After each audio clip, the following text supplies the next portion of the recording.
Good morning, everyone. This is Nathan Lindorf with The Rational Independent. For today's Reddit rant, we are going to The Guardian. And I laughed because I just noticed a portion on their website, total non sequitur. This week in Patriarchy. Dun dun dun. Sorry, some people are just ridiculous. Alrighty, so The Guardian. This is an opinion article. Fair. It's not news. But let's hear what's going on. This should be fun. Lauren Boebert will be a grandmother at 36. This is what conservatives want for us. So for doing the math, if you're a grandmother at 36, it means that you had a baby when you were 18 on average, or a little bit younger, and that you had a child who had a baby when they were also 18 or a little bit younger. In this instance, and looking at the particulars covered in the article, it looks like Lauren Boebert was a teenage mom at 17, kept the baby and dropped out of high school and became a mom. Then it looks like her 17-year-old son is expecting a baby. All right, more power to him. Why is this important? What are we talking about here? Well, there's a couple of different levels to this. I think the most obvious level to this is we want to try and attack Lauren Boebert because she's a charismatic member of the Congressional Republican Caucus. She has a little bit of impact on the culture. She makes a bit of a splash. And since she's a little bit effective, we got to push back. So let's find something about her that's bad.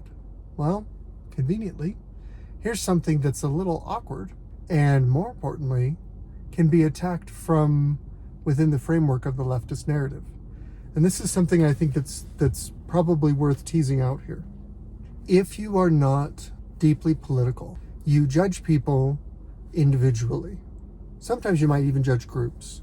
But generally, you're going to judge people based on your own framework, your own life experience, your own views. That's how we go through life. That's how the human brain works. The left, though, has a narrative, capital N, underlined. They have a way of looking at the world that is unifying, that is collective, that is the same across the board.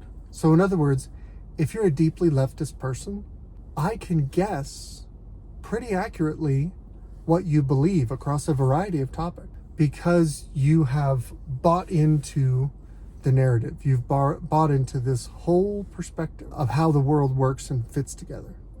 Now, why is that important here? Well, it's important here because if you are preaching to someone else who is also bought into the narrative, who is also a leftist, you don't actually have to attack someone based on reality. You can attack them based on your shared narrative outlook. In other words, if leftism preaches that something is bad, whether or not it's actually bad, and you and your audience are both leftists, you can say, look at this person, they did this bad thing. And the bad thing might not be objectively bad, but it might be banned or looked down on within the narrative framework. So let's take an example here. Being a teenage mom is bad in the eyes of the left. Why is that the case? Well, because feminism preaches that being a teenage mom is bad. Why does it say that being a teenage mom is bad? Well, some of the evidences, some of the reasons are given right here in this article. Here's my favorite quote of the whole article and what I'm going to focus on. This shouldn't need to be said in 2023, but forcing teenagers to become parents isn't good for the teenagers, the baby, or society in general. Far too often it means the mother having to give up her education. It also notes children of teenage mothers are more likely to have lower school achievement and to drop out of high school, have more health problems, be incarcerated at some time during adolescence, give birth as a teenager, and face unemployment as a young adult. All of these are social ills that they chalk up to teenage motherhood. Now, there's a few ironies here. One, they're using Lauren Boebert as an example of how teenage motherhood is bad. That's the headline case. She's an elected member of Congress. I don't see low achievement there. Feels like she did good. Feel like that's pretty impressive, just all on her own. Secondly, it's interesting that they call out that children of teenage mothers lower school achievement, drop out of high school, have more health problems, incarcerated sometime during adolescence, give birth as a teenager, face unemployment as a young adult. All of those things are bad.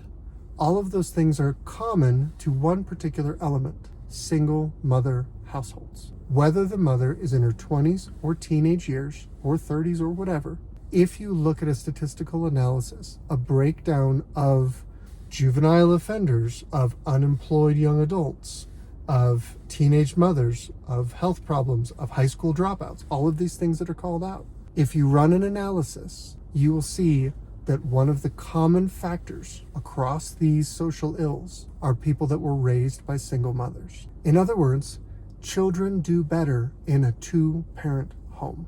This is incredibly inconvenient for feminists who claim that women can have everything. They can be a girl boss and a mom when there's time down the road, and there's no trade-offs and everything's fine, and a woman needs a man like a fish needs a bicycle, and blah, blah, blah, blah, blah.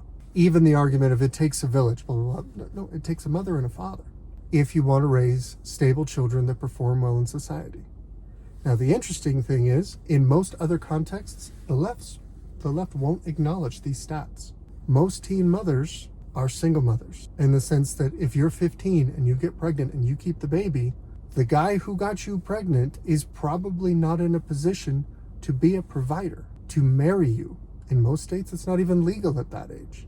And so what ends up happening is some kind of de facto suboptimal relationship, some optimal arrangement where the father is not in a position to provide.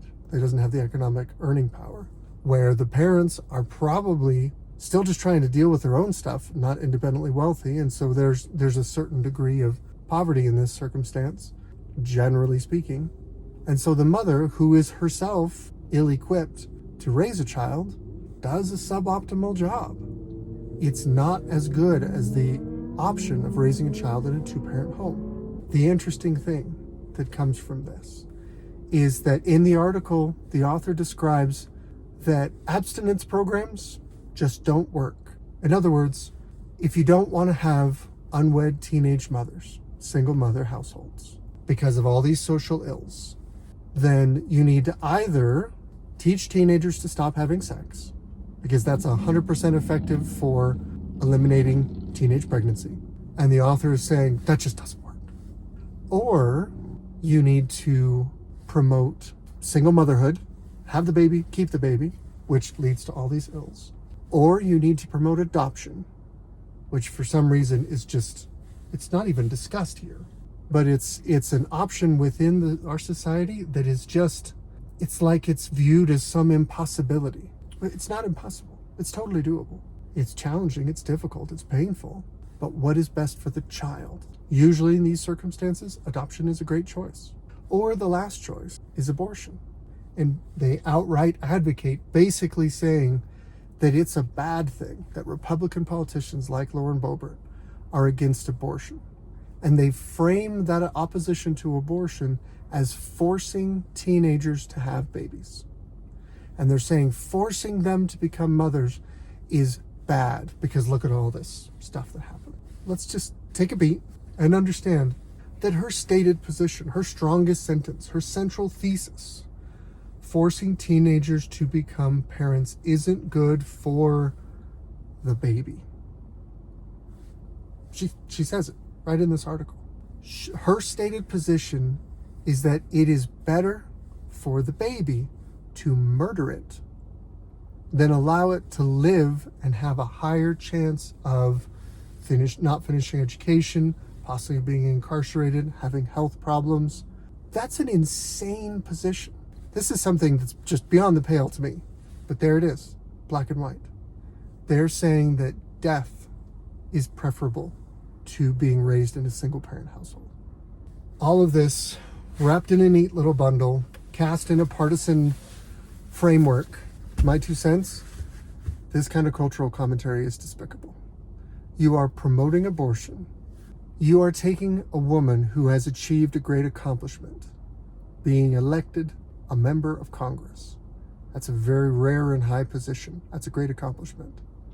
And you are choosing to frame her life through the lens of a decision she made as a teenager. And the choice that she made to put her needs second to the child's, to defer her education, to care for the child that she created, to become a mother. You're saying that that choice to prioritize the child's needs is wrong and evil, and you're minimizing the other things she's accomplished in her life subsequent to that decision?